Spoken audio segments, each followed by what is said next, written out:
Morning, everyone. Hard to believe it's the 5th year anniversary already. 5 years since they came out of Krakatoa Forest. The anniversary, yeah, I've been thinking about it all night. I figured that we should talk about it, especially for those who weren't here back then. Rudy, Ava, you two joined us after, so you might not know the full story. I'd like to hear it, if you don't mind sharing. I only know bits and pieces from what people have mentioned. It's important everyone understands what we're up against and why we can never leave these woods. Please, Paul, tell us everything. All right, settle in. This isn't easy to talk about. 5 years ago today, something changed in Krakatoa Forest. Nobody knows what triggered it, but suddenly they started emerging. Thousands of them at first, then tens of thousands. Those massive siren head creatures, each one 40 feet tall, maybe more, all rushing out of the forest in one great big swarm. I even captured a picture of one as it made its way along the flank.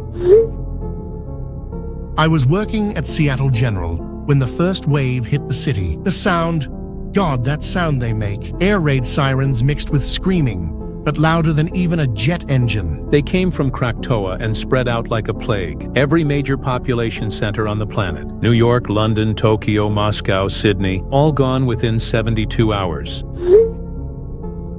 The military couldn't do anything to stop them. I was stationed at Fort Lewis when they hit the Pacific Northwest. Tanks, helicopters, fighter jets, nothing worked.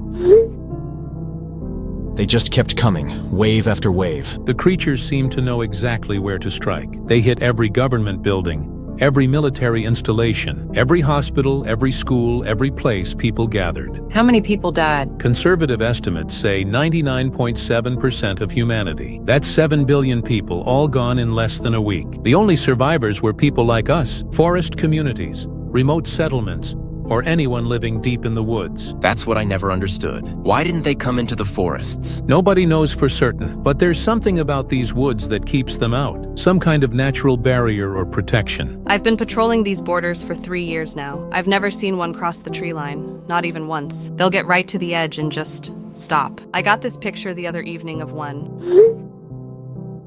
God, they're terrifying. It's like they're afraid of something in here. But what could scare the very creatures who took out the entire human race? That's the million-dollar question, isn't it? The important thing is that it works. These forests saved our lives. But it came at a cost. We lost everything else. Our cities, our technology, our civilization, everyone we ever knew outside these woods. My parents were visiting my grandmother in Portland when it happened. I never heard from them again. The ecological damage was catastrophic too. All those cities burning, the industrial collapse. It'll take decades for the planet to recover. And we're all that's left, scattered groups of survivors hiding in forests around the world, if there even are other groups. I've been trying to establish radio contact for months. Sometimes I pick up fragments, voices speaking different languages, but nothing clear, or anything that we can respond to. I intercepted part of an old emergency broadcast yesterday. It's a loop that's been playing for years now. This is the emergency alert system. Seek shelter immediately. It's that same message repeated over and over. So we're really alone out here? As far as we know, yes. Our little community of 37 people. It might be one of the last human settlements on Earth. That's a heavy burden to carry. The weight of being humanity's remnant is all on our shoulders. Which is why we follow the rules. And most importantly, stay in the forest. Why we never venture beyond the tree line. And why we all stay apart from each other. Speaking of all that, we need to discuss supplies. Food stores are running lower than I'd like, especially with winter coming. I can extend the hunting range to the eastern sectors. Been seeing more deer trails over there lately. About the eastern sector, I was out there this morning on an early dawn patrol when I heard some unusual sounds. Such as? Siren sounds, but different, deeper, more resonant, coming from deeper in the forest than I've ever heard before. That's concerning. I found fresh tracks near the northern perimeter yesterday. Massive footprints, but they didn't cross into our territory, just parallel to the border, like they were patrolling. They're still out there all around us. Sometimes I wonder if they're waiting for something, biding their time. Don't think like that, Holloway. If they could get in here, they would have by now. The forest protection has held for 5 years. It'll hold for 5 more. I've noticed changes in the local wildlife, though. Birds are getting more agitated lately. Small mammals are hiding deeper in their burrows. Something has them spooked. This feels different to that. It's more primal, like they sense a threat. Any word from the Pine Ridge community? Haven't heard from them in over a month. Total radio silence could mean anything, though. Equipment failure, atmospheric interference, or... Let's try not to assume the worst. We have to have hope. Hope that we're not the last ones left. Hope that someday we'll find a way to reclaim our world. Faith is what keeps us going. Faith doesn't fill empty stomachs. We need to be practical about our survival. Resource management, rationing, long-term planning. Monroe's right about being practical, but Paul's right too about needing hope. We need both to survive. The psychological component is just as important as the physical. Despair kills faster than hunger sometimes. Well, I plan to keep hunting, to keep providing for this community, whatever it takes. And I'll keep watch on the perimeters. Make sure nothing gets close to our people. One day at a time, guys. That's all we can do. One day at a time. The important thing is that we're here. We made it through the worst mass extinction in human history. That has to count for something. It counts for everything. We're the ones who get to write the next chapter, whatever that looks like. Well said. Now, we should get back to our daily routines. Life goes on, even after the end of the world. I'll be doing perimeter checks all day. Standard patrol routes. Everyone stay safe out there. Copy that. I'll be in the eastern sector if anyone needs me. Northern perimeter for me. We'll report back if I see anything unusual. Supply inventory this afternoon. I'll need volunteers to help sort the stores. I can help with that. I'm still learning the ropes around here. Thank you for sharing the history, Paul. It's important we remember where we came from. Important we remember what we lost, and what we still have to lose. Yo guys, I was checking that collapsed ranger station near the creek, the one we usually avoid because of the unstable structure. There was debris everywhere, fallen beams, broken glass. But underneath all that, I found an old camcorder. A camcorder from before the emergence? Had to be. It was buried pretty deep under the rubble, covered in 5 years worth of dirt and leaves, but it looked intact. Max, that area has had increased Siren head activity lately. I logged 3 separate sightings just beyond the tree line there. Are you sure it was safe to investigate? Don't worry, I stayed low in the bushes just like we all practiced, and stayed well within the forest boundaries, of course. But Charlotte, there's more. There was a tape inside the camcorder. A tape with footage on it? Yeah, and I managed to get the camcorder working. Use some of those salvaged batteries from your electronics box, Luna. Hope that's okay. Of course, that's exactly what they're for. What's on the tape? That's just it. I haven't watched it yet. I figured the whole group should see this together. Whatever's on there, it was recorded right here in our forest, before everything went to hell. This could contain incredibly valuable information. Hopefully, it's footage of what this area was like before the emergence. Maybe even clues about what caused it. Hold on now, Max. I need you to be very specific about where you found this. Why? What are you thinking? Well, if someone was recording in our forest 5 years ago, they might have witnessed the initial emergence. This could be evidence as to how it all began, of what really happened in Krakatoa Forest. That's assuming that whoever recorded this survived long enough to hide the camcorder. It's far more likely that they didn't make it out. I can provide perimeter coverage while Max works on getting the footage ready. Make sure nobody disturbs him during the process.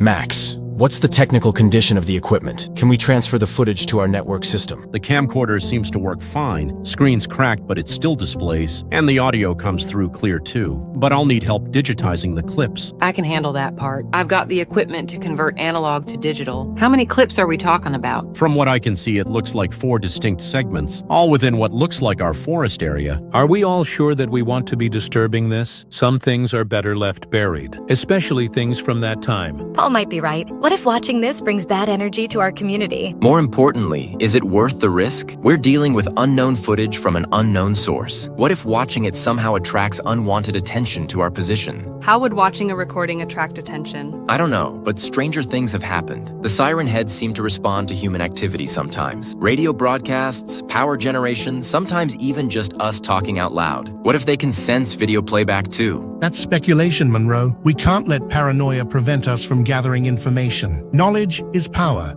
especially in our situation. Dr. Holmes is right. Whatever's on this tape, it was recorded in our forest. That makes it our business. We need to know what happened here. Max, back to my earlier question. Can you tell me the exact location where you found the camcorder? About half a mile northeast of the main camp, the ranger station that got hit by that big storm 2 years back.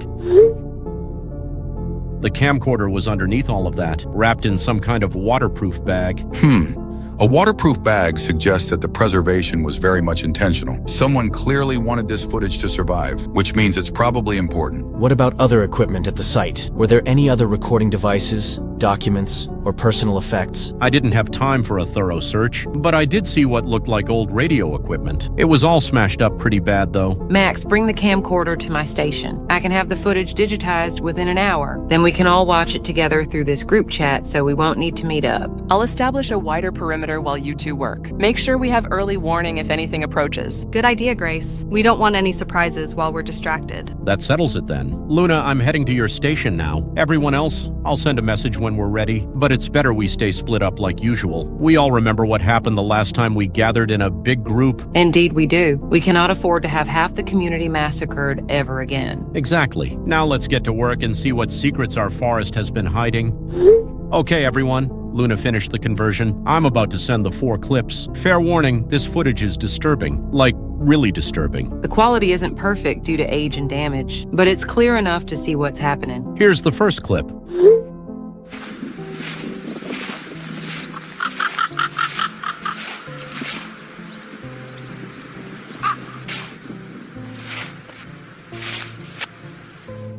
The person filming sounds young, maybe mid-20s. Male voice, nervous but curious. Those look like government property warning signs. Could this be a military installation, maybe? I recognize that brick wall pattern. That's definitely somewhere in our forest territory. Probably the old research facility ruins about 2 miles north. Second clip coming now.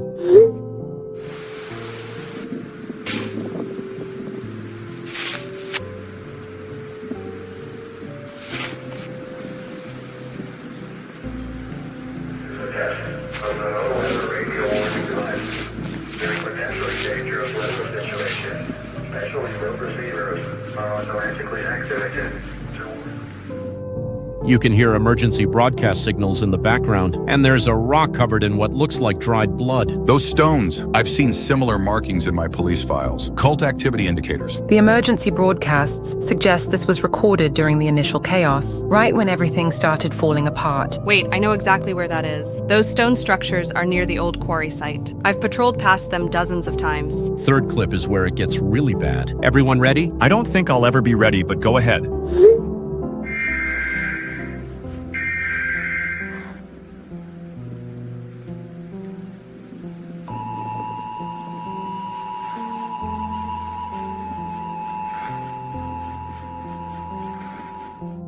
I guess the person recording came across a siren head then. Jesus Christ, that's definitely a siren head, but it looks different somehow. Thinner, more skeletal than the ones we usually see at our borders. The siren sounds match what I've recorded at our perimeter, but these are more intense, more aggressive. Max, I'm not sure I want to see the 4th clip. Neither do I, Paul, but we have to. We need to know what we're dealing with. Here's the final clip.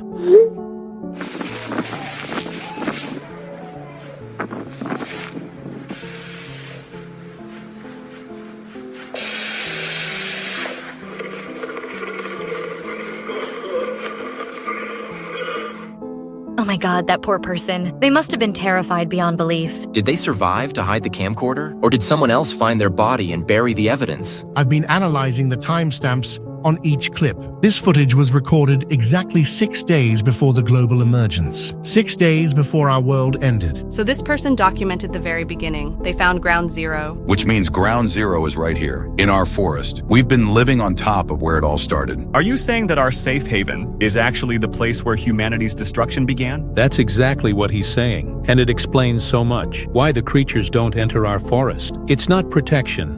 It's respect. They're avoiding their birthplace. The ecological dead zones in those clips. I've seen similar areas during my surveys. Places where nothing grows, where even insects won't go. I've been patrolling these borders for years, never realizing I was guarding the epicenter of the apocalypse. There's something else I noticed too. In the background of clip 2, you can hear multiple emergency broadcasts overlapping. Different languages, different countries. Like the whole world was already starting to panic. A coordinated global event, not random emergence, but planned. The cult symbols on those stone structures weren't just a coincidence. Someone or some group orchestrated this. They knew what was coming. The question is, are they still out there? Are the people responsible for this still alive? And if they are, do they know where we are? This changes everything we thought we knew about our situation. We're not just survivors hiding in a safe forest. We're living at the crime scene. I feel sick. All this time I thought we were protected here. Now I find out we're sleeping on top of hell itself. Rudy, calm down. Being at ground zero might actually be the safest place we could be. The creatures avoid this area for a reason. But what if that reason changes? What if whatever force is keeping them out stops working? Then we need to understand what happened here. We need to investigate those locations from the clips, find out how the Siren Heads were created, and maybe find out how to stop them. Max is right. We can't just ignore this discovery. Those locations are all within a day's travel from our camp. I'm already forming a theory, but I need more evidence before I share it. We need to search those sites systematically. Agreed, but we do it carefully,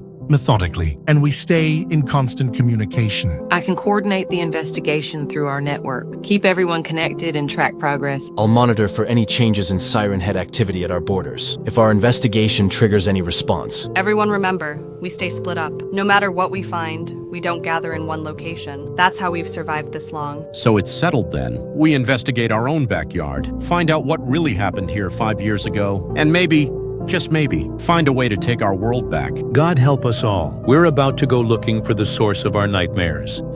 All right, everyone. If we're doing this, we need to do it smart. I've been thinking about those locations from the clips all night. I know exactly where that fenced area is from the first clip. Where are you thinking? There's an old military bunker about 3 miles northwest of here. I remember it from my ranger days, before the emergence. It was always restricted access, government property, matches the brick wall and fencing perfectly. Charlotte, that sounds extremely dangerous. Military installations were primary targets during the emergence. Who knows what you might find there? Which is exactly why I need to go. If this is where it all started, there might be evidence. Documents, equipment, maybe even bodies that can tell us what happened. I'll take the Ranger Tower, the one visible in the background of clip 3. My stealth training should help me get in and out undetected. Are you sure about that, Grace? That tower looked completely surrounded by dead forest. I've navigated worse terrain than that. Plus, someone needs to check if there's any equipment up there. Radio systems, observation logs, anything that might explain what they were monitoring. I'm claiming the stone structure site. Those cult symbols need proper analysis. I've dealt with occult crime scenes before. If there's evidence of ritual activity, I'll find it. That leaves me with the forest settlement area. From what I could see in clip 2,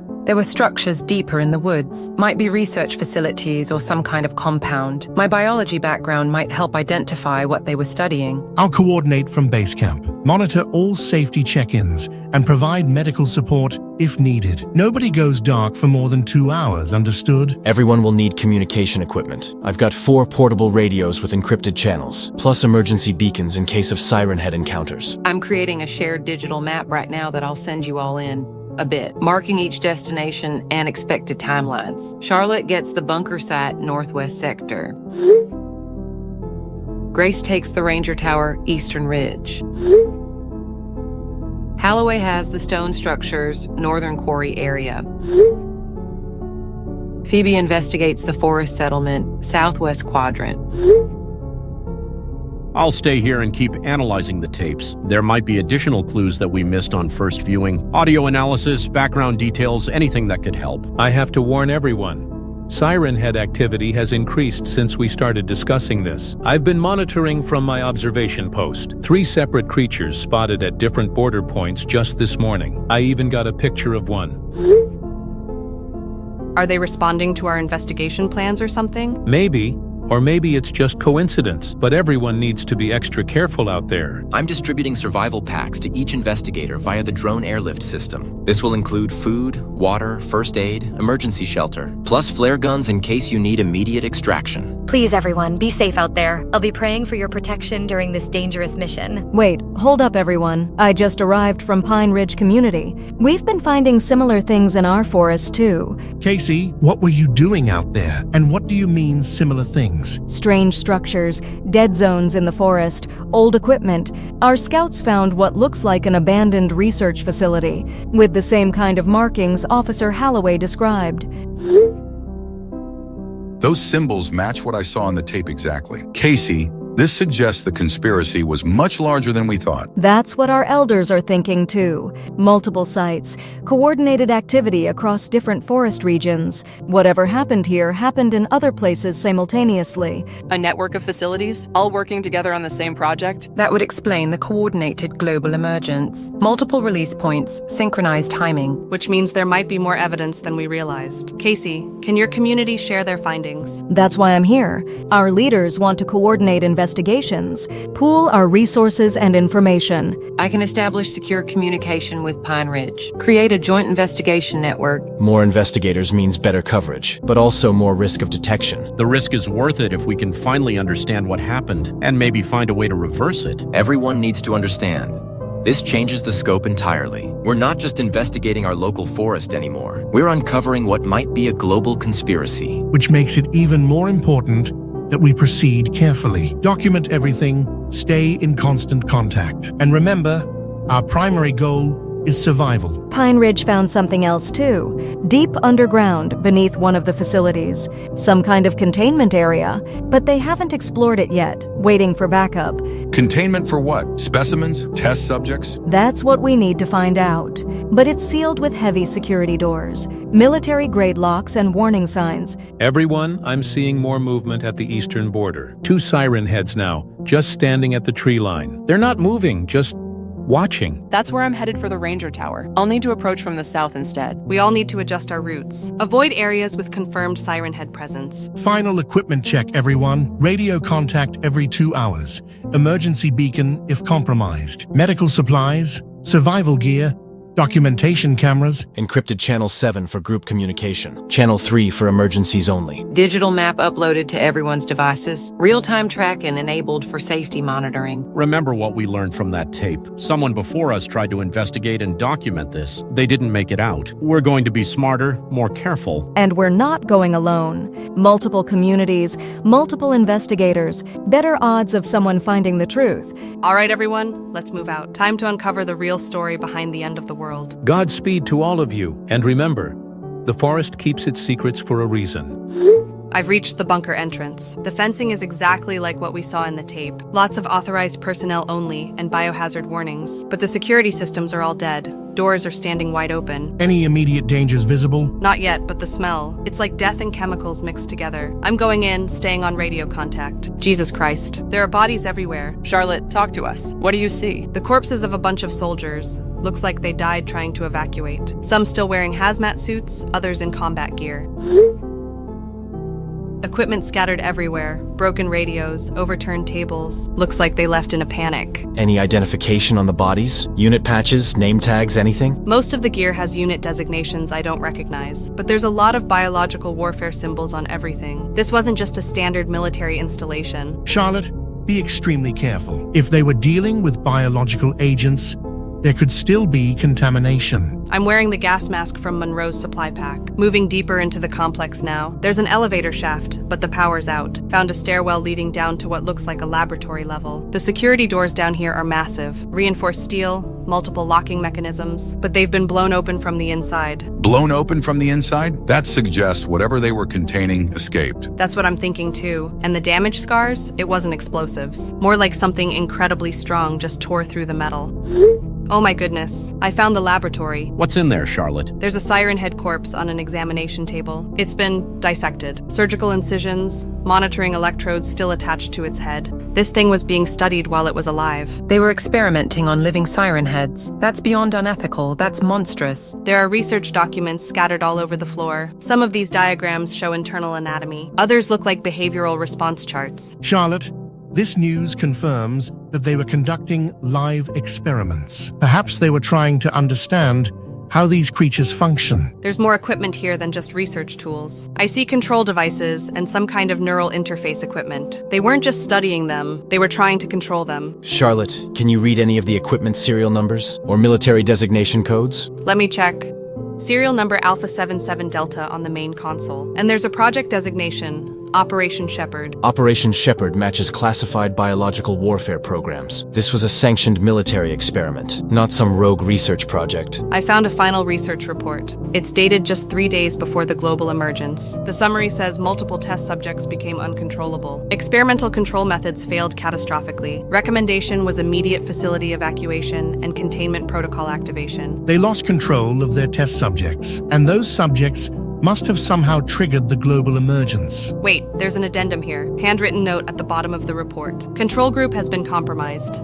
Specimens are communicating with external population. God help us. we may have started something we can't stop. So the military accidentally triggered the apocalypse through their own arrogance and reckless experimentation? It gets worse. I found another document, partially burned. What I can read mentions breeding protocols and population acceleration. They weren't just studying existing siren heads. They were trying to create more of them. They were breeding siren heads as weapons? That's insane. The timeline matches everything we know. Experiments go wrong, creatures escape, global emergence begins. This bunker might have been ground zero for humanity's extinction. Charlotte, anything else down there? Any clues about how to stop them or reverse what happened? Still searching, but most of the critical data seems to have been destroyed, either deliberately or during the creature breakout. Oh wait, I found something else. There's a containment chamber in the back of the lab. The door is torn completely off its hinges. Whatever was in here was much larger than the specimen on the table. Charlotte, you need to get out of there. If there were multiple creatures held in that facility, and they all escaped at the same time. I'm already heading back to the surface, but I grabbed all the research documents I could carry and photographed everything else. The military codes confirm this was a joint operation. Multiple agencies involved. Significant government oversight. Which means there were people in power who knew this could happen, and they authorized it anyway. I'm out of the bunker now, but guys, this wasn't an accident. The more I think about it, the more intentional it all seems. Why would they breed creatures that could destroy humanity? Unless destroying humanity was the goal. Charlotte, are you suggesting this was planned genocide? I'm suggesting we need to find out who gave the orders, and whether they're still alive. This matches what Pine Ridge found too. Evidence of deliberate creature cultivation. Somebody wanted the Siren Heads to take over the world. The question is why, and whether we can still stop them. I've reached the ranger tower. The approach was trickier than expected. I had to avoid 2 siren heads patrolling the area, but I made it up to the observation deck undetected. What's the condition of the tower? It's barely standing, not gonna lie. Someone left in a hurry though, and the equipment is still powered down but intact. And there's something really strange about the radio equipment. Strange how? The transmitter housings have symbols carved into them, not graffiti or casual markings. These were deliberately etched deep into the metal.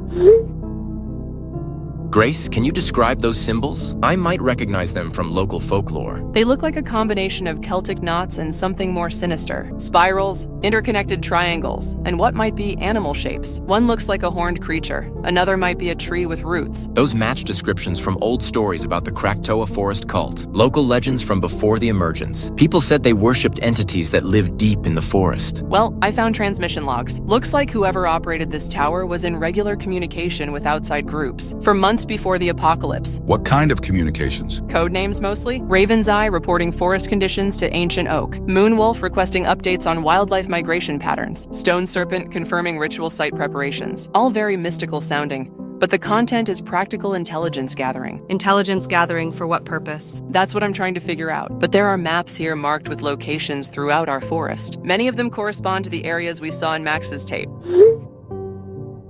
Grace, those locations, are they marked with the same symbols that you found on the radio equipment? Yes, exactly the same symbols. And each location has detailed notes about access routes and security vulnerabilities. Someone was planning coordinated activities at multiple forest sites. Grace, can you identify the transmission frequencies from the logs? Let me check the equipment settings. Primary frequency 147 meters, secondary on 442 meters, plus several encrypted channels I can't decode. Those frequencies match known communication patterns for organized conspiracy groups. This wasn't amateur cult activity. This was professional coordination with sophisticated equipment. There's more. I found a communication schedule from the final week. Messages became increasingly urgent and frequent. Final entries are from just 2 days before the emergence. What do the final messages say? Day -2, awakening proceeding as planned. Lighthead elimination protocols show 87% completion rate. Forest barriers weakening on schedule. Ancient hunger ready for release. Did they just say Lighthead elimination? Grace, are you certain about that wording? Absolutely certain. Why, what are Lightheads? Old forest legends. Stories my grandfather told me about guardian spirits, creatures that protected the forest from dark entities. They were said to keep evil things contained deep underground. The legend said Lightheads were natural enemies of shadow creatures. If something eliminated the Lightheads, then whatever they were keeping contained would be free to emerge. That matches what I'm seeing in these logs. Multiple references to barrier dissolution and containment failure protocols. This wasn't an accidental emergence. The Siren Head apocalypse was deliberately orchestrated. Grace, any indication of who was giving the orders? Higher authority references?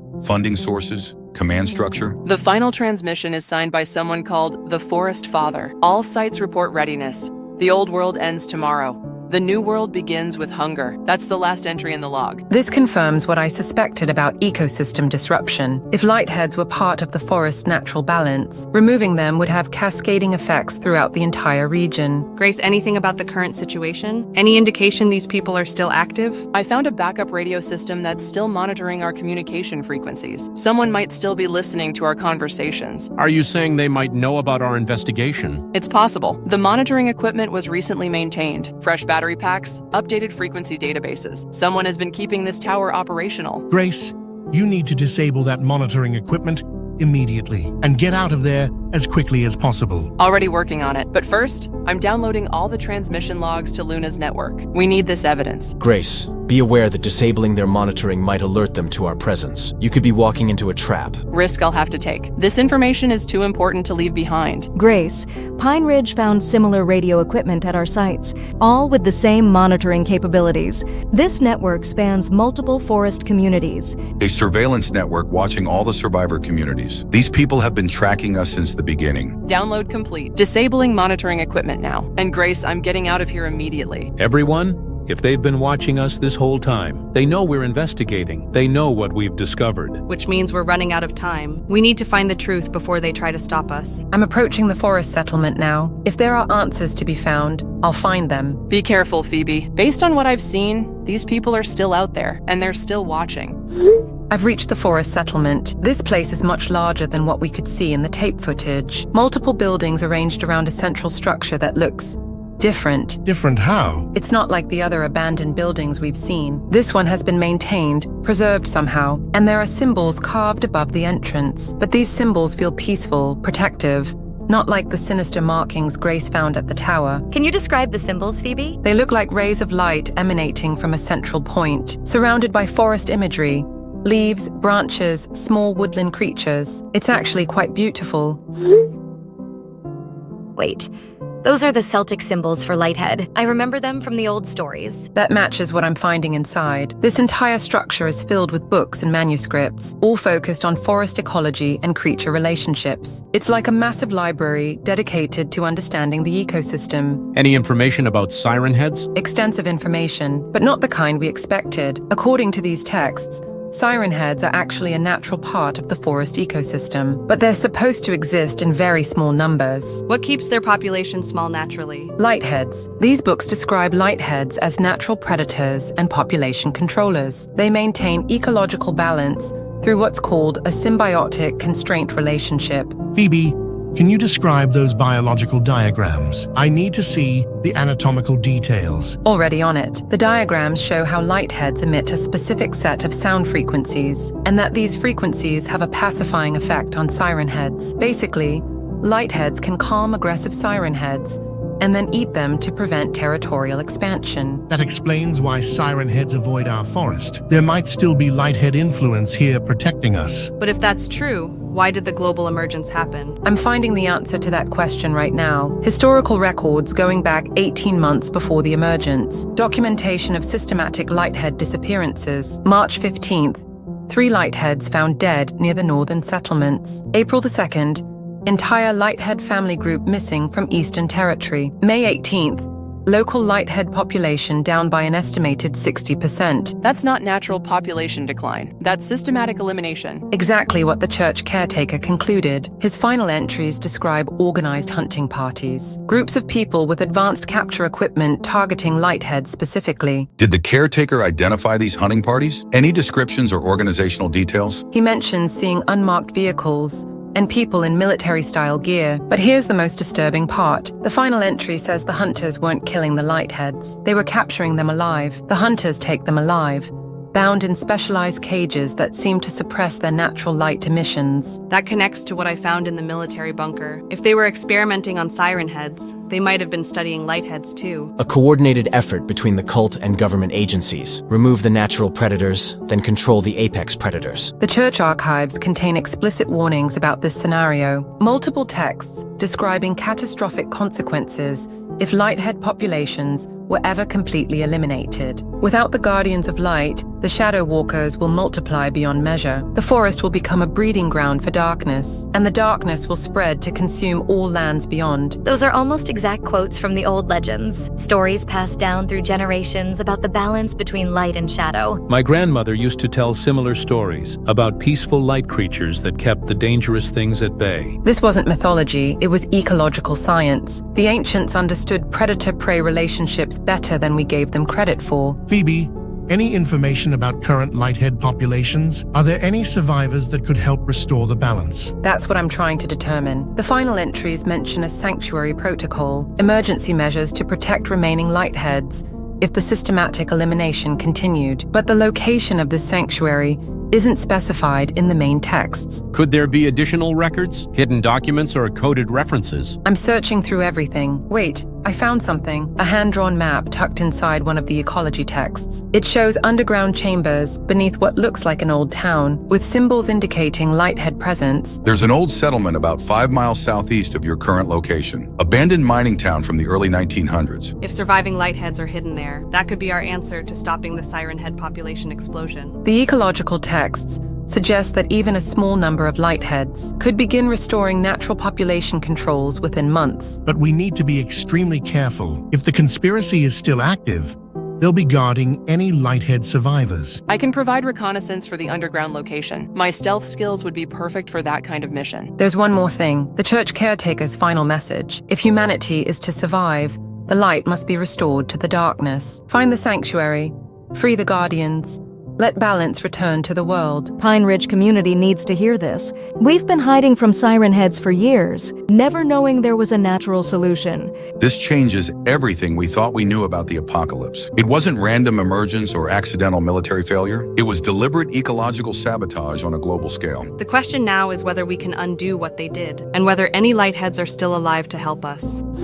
I've reached the old mining town location, found the entrance to the underground chambers exactly where Phoebe's map indicated. It's concealed behind an old mine shaft, but there are fresh footprints leading down. Fresh footprints? That suggests someone has been maintaining this location recently. That's what I'm thinking too. But the footprints are heading out, not in. Like someone left in a hurry and hasn't returned. I'm going down into the complex now. Jesus Christ. Holloway, what do you see? Dozens of cages. Metal cages arranged in rows throughout this underground chamber. And they're not empty. There are Lightheads down here. Some are alive, others aren't. Are they responding to your presence? The living ones are starting to glow brighter. Faint pulses of light, almost like they're trying to communicate. They look so weak, malnourished. How long have they been trapped down here? I found feeding schedules on the wall. Dated entries going back almost 2 years. Subject L47. Minimal sustenance protocol maintained. Subject L52, light emissions down 60% from baseline. Subject L61 expired due to prolonged darkness exposure. They were starving them, keeping them weak enough to prevent escape but alive enough for what purpose? I'm counting at least 30 cages. About half still contain living Lightheads. The others, they're all dead. Holloway, you need to start releasing the survivors immediately, but be gentle. They're probably in severe physical distress. Move slowly, speak softly, let them see you're trying to help.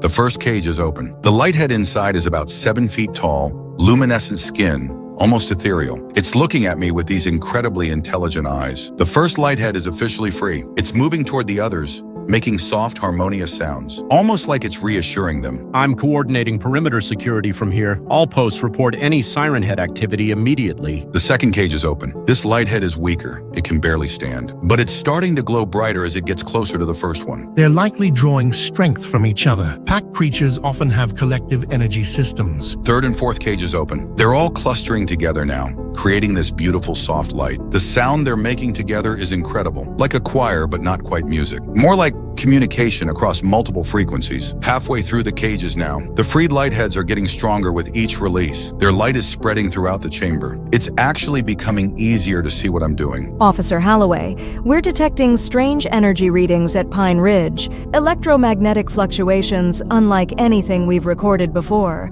Same thing happening near the bunker. My equipment is picking up massive energy pulses, coming from the direction of the old mining town. I think they're coming. The Lightheads are all free now. 15 survivors, all clustering together in the center of the chamber. The light they're producing together is almost blinding, and the harmonic sounds are getting stronger. Holloway, you need to guide them to the surface. Whatever they're doing, it's having effects throughout the forest. I can see light emanating from the eastern hills, bright pulses that seem to be spreading outward. They're moving toward the exit on their own, like they know exactly where they need to go. I'm following them up to the surface. All security posts report Siren Head activity immediately. This could trigger a massive response. We're at the surface now. The Lightheads are spreading out across the forest floor. The electromagnetic pulses are intensifying, and they're spreading outward from multiple points now, like a network activation. Pine Ridge reports all siren heads in our area have stopped moving. They're just standing motionless at the forest borders. Some are actually backing away. Same thing here. The 2 Siren Heads I've been monitoring are retreating into the dead forest, moving away from the Lighthead energy sources. The natural predator-prey relationship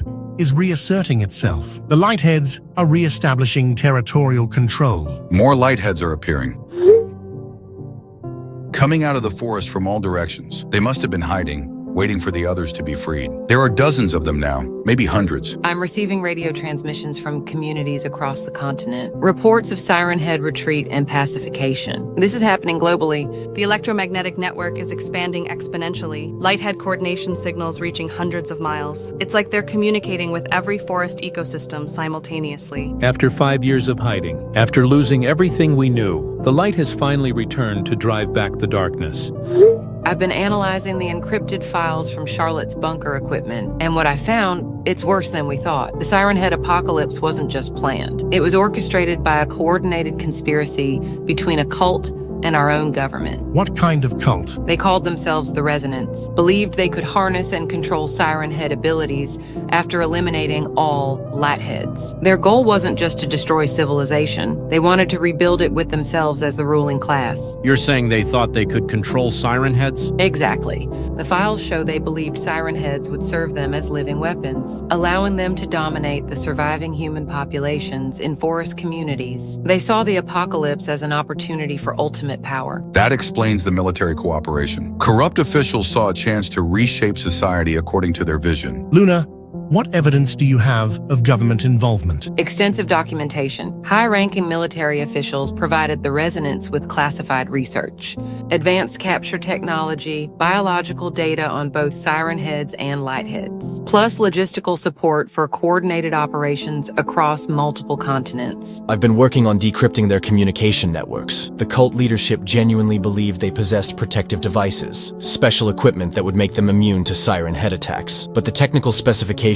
show these devices never actually worked. So they eliminated humanity's natural protection, thinking they could control the creatures that emerged, but had no real defense when the Siren Heads turned on them too. The infiltration was systematic and thorough. The Resonance placed agents in ranger stations across North America, Europe, and Asia, military bases in 12 countries, research facilities on every continent, all coordinating simultaneous Lighthead elimination operations. Any evidence of what happened to the Resonance leadership? Did they survive their own apocalypse? I found supply logs for underground bunkers prepared for cult leadership. 12 major facilities, all designed to house the conspiracy's inner circle. But when emergency teams investigated after the emergence, every single bunker was found empty, with signs of Siren Head infiltration. They all died in the first wave? Appears so. Their protective devices failed completely. The very creatures they thought they could control killed them first. There's a bitter irony in that. Ancient forest legends warn about humans who try to upset natural balances. The stories always end with those humans being consumed by the forces they tried to manipulate. The conspiracy files reveal something else important too. Why forests provided protection for survivors like us. The Resonance never achieved complete Lighthead elimination. Forest environments had too many hiding places, too many Lighthead refuges, so woodland areas maintained minimal Lighthead populations. Not enough to prevent the global emergence, but enough to provide some defensive capability. That's why Siren Heads avoid crossing into our forest territories. The weakened but surviving Lightheads still provide protection. I literally just saw one thrashing a Siren Head. And now that we've freed the imprisoned Lightheads, natural population controls are being rapidly restored. I'm still decrypting files, but preliminary analysis suggests the Resonance had members embedded in survivor communities too, watching us, reporting on our activities. That matches what Grace found at the Ranger Tower. Surveillance equipment monitoring our communications. They've been tracking survivor communities since the beginning. Pine Ridge reports similar findings in our area: hidden monitoring stations, supply caches marked with resonance symbols. Some of our random community members might not have been so random. You're saying some of our own people could be cult infiltrators? It's possible. The files mention long-term integration protocols for survivor communities, agents placed to monitor and potentially manipulate reconstruction efforts. How do we identify them? We can't start suspecting everyone we've trusted for 5 years. We look for patterns. Who had access to sensitive information? Who might have influenced community decisions? Who joined us under suspicious circumstances? This paranoia is exactly what they would want, turning survivors against each other when we should be celebrating victory. Paul's right. The important thing is that their plan failed catastrophically. The Resonance is dead, the Lightheads are free, and humanity has a chance to rebuild properly. But we need to stay vigilant. Document everything we've discovered. Make sure this conspiracy never happens again. I'm creating comprehensive archives of all the evidence. Every document, every communication, every piece of proof. Future generations need to understand what really happened, and why the natural balance must never be disrupted again. The age of hiding in forests is ending, but the age of understanding our place in the ecosystem is just beginning. The Lightheads have given us a second chance. We can't waste it by repeating the mistakes that nearly destroyed everything. Multiple communities are reporting successful Lighthead reintegration. The natural order is being restored faster than anyone expected. And Siren Head populations are declining rapidly. Some areas report complete territorial abandonment. After 5 years of surviving in the darkness, we can finally step back into the light. Just remember the lessons we've learned. Some knowledge comes at too high a price, but once learned, it must never be forgotten.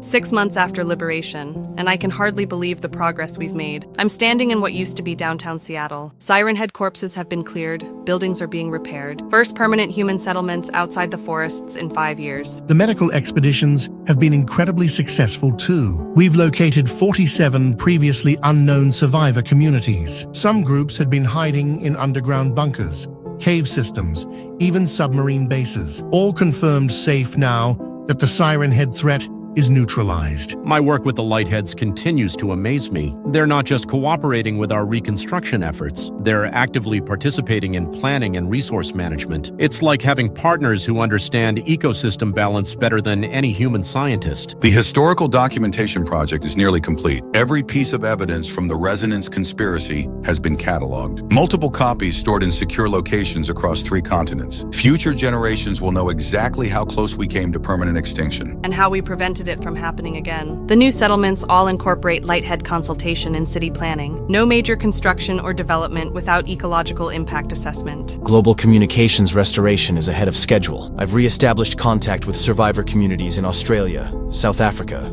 and northern Canada. Some regions are reporting Lighthead populations we never knew existed. The species is far more resilient and widespread than the Resonance realized. The biofrequency early warning systems are operational. Lighthead cooperation allows us to monitor creature activity across vast geographic areas. Any future Siren Head emergence would be detected and contained within hours.